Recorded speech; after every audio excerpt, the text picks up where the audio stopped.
what's up YouTube? Got a little bit something different today. Hunting season's winding down and I've been bored and wanting to make a new YouTube video. So we're gonna do a little cooking. Hopefully everybody has a freezer full of meat from this year, and let's say you do and you don't know what to do with it. You came to the right place. So today we're gonna do the world famous deer tenderloin. Very simple, just a couple of things you need.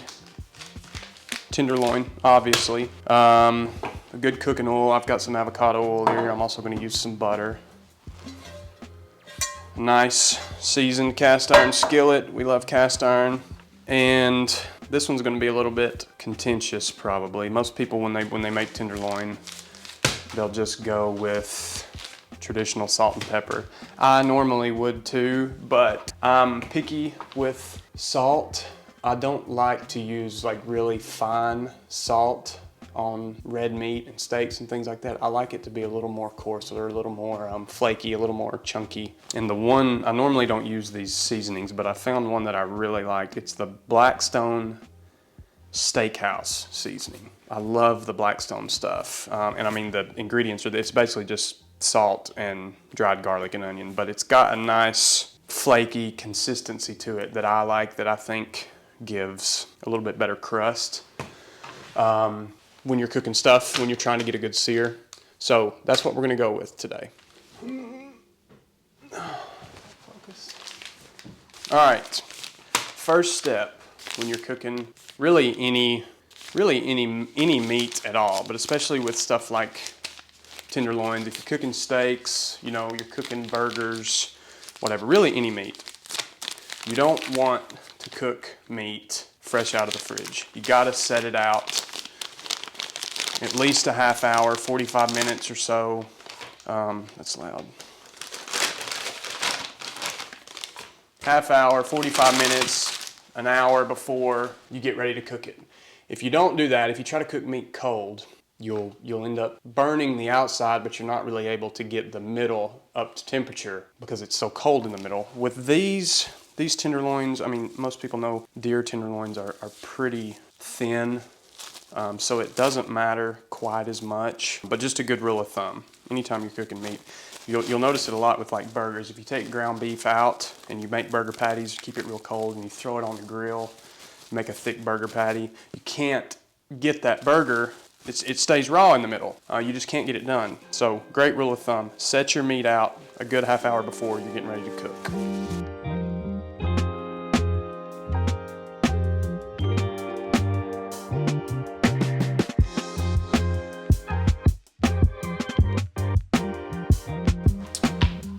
Look at that. Focus in, no, maybe.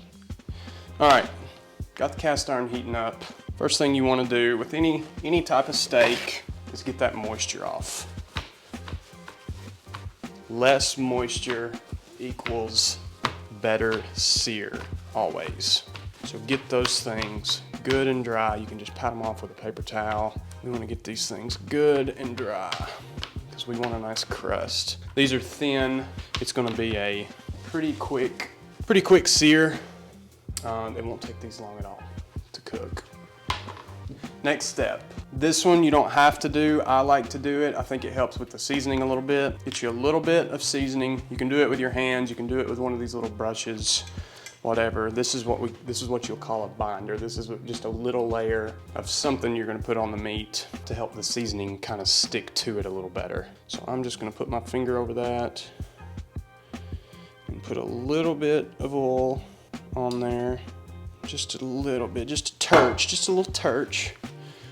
Then I'm gonna brush this in real good. Again, you can do this with your hands. I just like using this brush for whatever reason. I think it's a cool gadget. Focus. Or a flip. Get that. Do a little more here, just a little bit. Nice little bit of oil on there. All right, don't need you anymore. Next thing for the seasoning. Don't be afraid to over season a little bit. You're gonna lose some of this seasoning when you put it in the skillet. Some of this is gonna come off, so don't be afraid to over season a little bit. I mean, you don't wanna coat it, but just remember when you're putting seasoning on meat, you're gonna lose a little bit of it. Very important step. Press your seasoning in. Get that really incorporated into the meat. Stuck to that meat real good. Let's get both sides.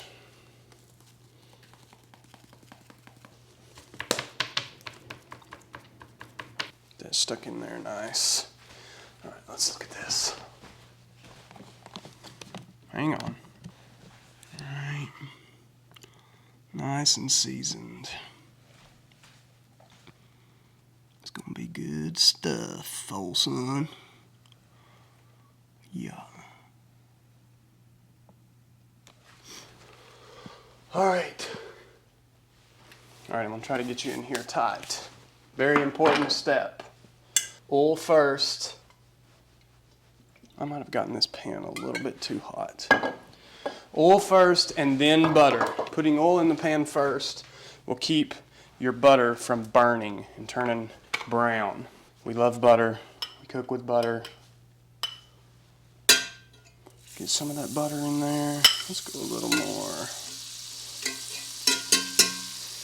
Get that rolling. Get that rolling around in there. That's nice and hot. All right, we're going in. Always lay away. Oh yeah, that's what we want to hear. What we like. Give it a little press. Don't be afraid to get that nice and flat on there to make sure all that surface area is touching. It's going to be a quick sear.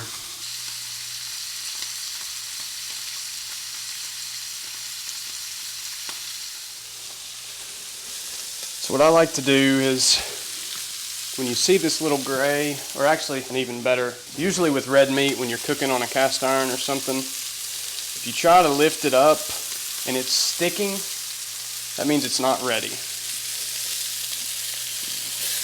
See, this is pulling right off, so this is really probably already ready to flip. So let's give it a look. Oh yeah. Look at that crust. Again, this is a pretty thin slice of meat here, so it's not going to take long to get done. Maybe a minute and a half, 2 minutes each side. Check out that crust. That's what we want to see.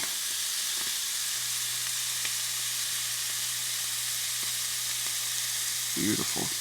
Now, if you have a meat thermometer, you can use it. If you cooked a lot of meat, you can probably eyeball it. You can probably, your best guess. Just for the sake of the video, we'll put it in here. So that is coming up to about 100 degrees right now. Not quite ready. I'll pull it about 120 or so. Might give it one more flip. Oh man, that's nice. We'll go ahead and turn. Cast iron will hold heat really well, so sometimes when you're about done, you can go ahead and flip the cast iron off. That cast iron skillet's going to hold that heat for quite a while. Is the camera focused in? Yeah. I don't like to jab a meat thermometer in it too much. I don't want to put a bunch of holes in it and have a bunch of those juices leak out. But it will give you a decent idea of where you're at. I'm gonna make this a little more rare, I think. So we may go ahead and pull it. All right, really important. Probably the most important aspect. Hang on, that's probably loud.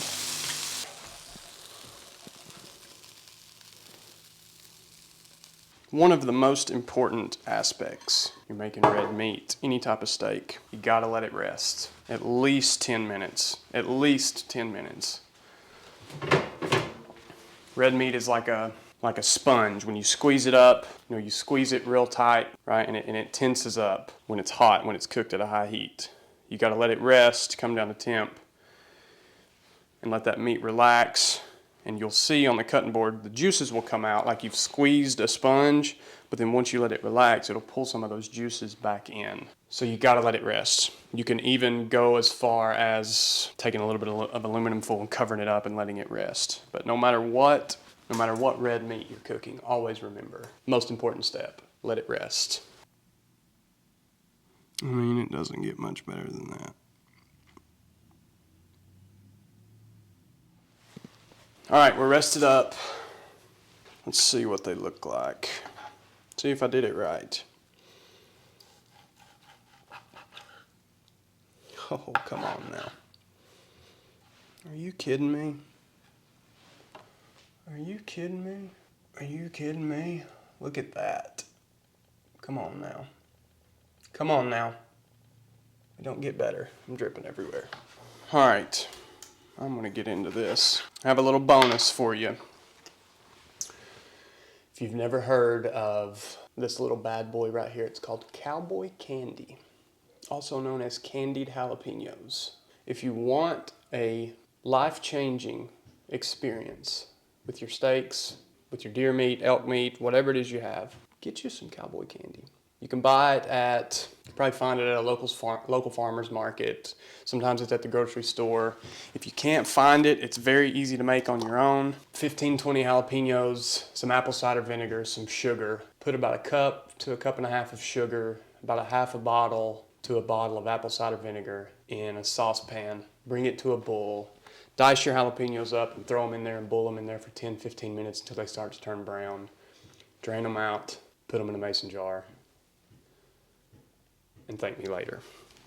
So I'm gonna do just a little bit Cowboy candy, if I can make it on the meat. Just put it on my damn fork. Cheers. Are you kidding me? Are you kidding me? Let's go again. Just to make sure. Just make sure. Yep. That's it. I'll be honest with you. I don't know that I would ever eat tenderloin without this ever again. Anyway, I might try to come out with some more cooking videos like this here. I don't know. I've got enough meat probably to do something every week. Give me some comments below on your recipes for tenderloin. Make sure you like and subscribe to the channel, and we'll get some more of these videos out. See you